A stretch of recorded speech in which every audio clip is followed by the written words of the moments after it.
This case takes place in Connecticut, USA, on the 15th of December, 2011.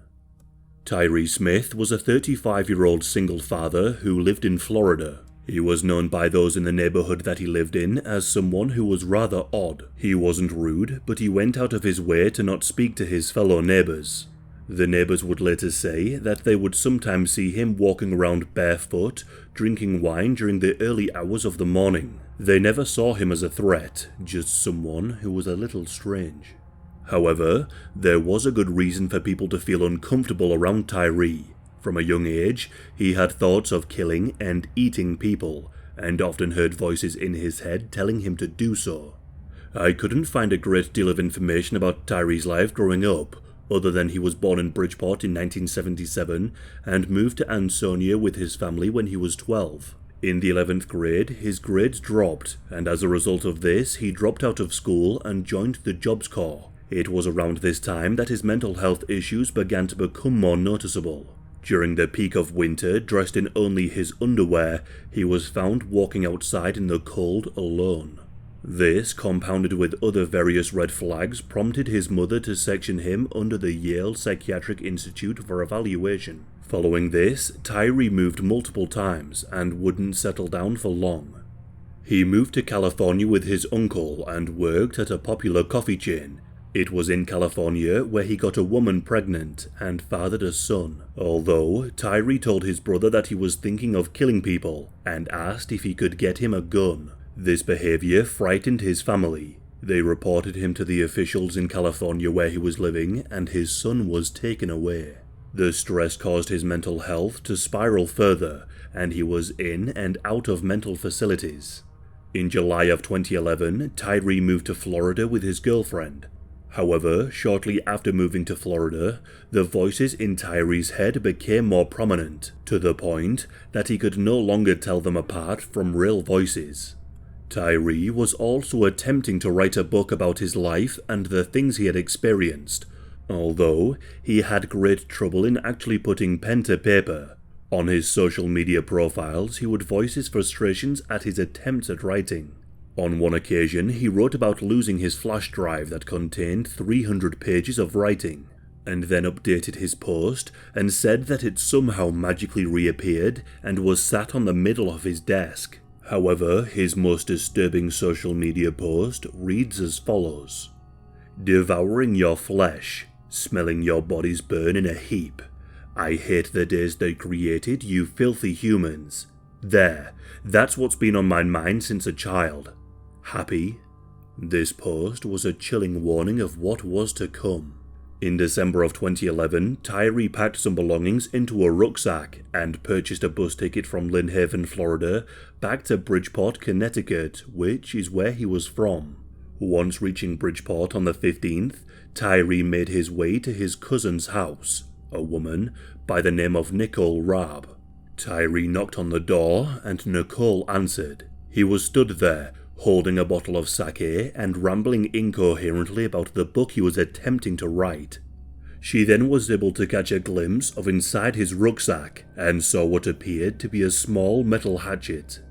Tyree then told Nicole, I need to go and get blood on my hands," and then left. The combination of his incoherent rambling, the hatchet, and the strange talk of getting blood on his hands left Nicole feeling somewhat unnerved, but she didn't think too much of it. Tyree wandered the streets where he used to live and made his way to Brook Street. On this street was the house he once occupied. In what seems to be some kind of pursuit of nostalgia, Tyree found the old house, which was now abandoned and boarded up. He sat down against the door and fell asleep. Tyree was then awakened by the sound of a man's voice. He looked up to see a 44-year-old man named Angel Gonzalez. Angel was a homeless man who was well known in the area. He told Tyree that he now lived in this abandoned house and told him to come inside, to which he did. Inside the abandoned home, the two men walked up the stairs, up to the 3rd floor. Once there, Tyree heard a voice in his head telling him to kill and eat Angel. He pulled the small hatchet from his bag and began to repeatedly strike Angel in the head multiple times. Tyree would later say that he struck Angel's head so many times that he caved in his skull. Once he was done, Tyree picked up some of Angel's brain matter and began to eat it. He then plucked out both of Angel's eyeballs and gathered up some brain tissue. He then made his way to a cemetery that was not too far from the house. In the cemetery, Tyree looked for and found a gravestone of a relative and sat beside the grave. There, he consumed both of Angel's eyeballs and continued to eat pieces of his brain, washing it down with sake. Tyree left Angel's body inside the abandoned house. The following day, Tyree returned to his cousin Nicole's home and the two sat and spoke briefly. However, she noticed what looked like spots of blood on his trousers. Nicole asked him where these stains had come from, and Tyree began to confess. He told his cousin that he had developed a desire for human flesh, a desire that he needed to fulfill, and that he had hacked a homeless man to death and cannibalized him. Horrified at what she had heard, Nicole demanded that he leave her apartment at once, to which he did. Nicole then picked up her phone and made a call to Tyree's mother, telling her about the horrific things Tyree had said and his worrying behavior. They both agreed to call the police. Tyree's mother made a call to the police, explained the situation to them, and pleaded with them to go to the Brook Street property and check on Tyree if he was there, as she believed that's where he would be. Officers were dispatched to the location and tried to enter the property. However, they were unable to do so and claimed that they were unable to find any opening space into the house, so they left. The following day, Tyree's mother was able to speak with Tyree on the phone. She begged him to go to the hospital and to seek help. Later on in December, Tyree traveled back to Florida, and the murder of Angel went undiscovered for over a month. Back in Florida, Tyree was living with his girlfriend. He told her that he was homeless and she allowed him to live with her, where Tyree continued to write his book. Meanwhile, back in Bridgeport, an inspector working for a real estate company came by the house where the murder had taken place. He entered to carry out a quick inspection. Inside, he found the mutilated body of Angel. The police were immediately called, and initially, they thought his eyes were missing due to rats. However, when an autopsy was conducted, they found that someone had removed them. At the crime scene, the police also found a hatchet covered in blood, along with an empty bottle of sake. On the 23rd of January 2012, Tyree was arrested. He was brought in for questioning, where he admitted to killing Angel with a hatchet and eating his brain and his eyes. He then described the taste and the feeling of eating a human eye, comparing the experience to that of eating an oyster.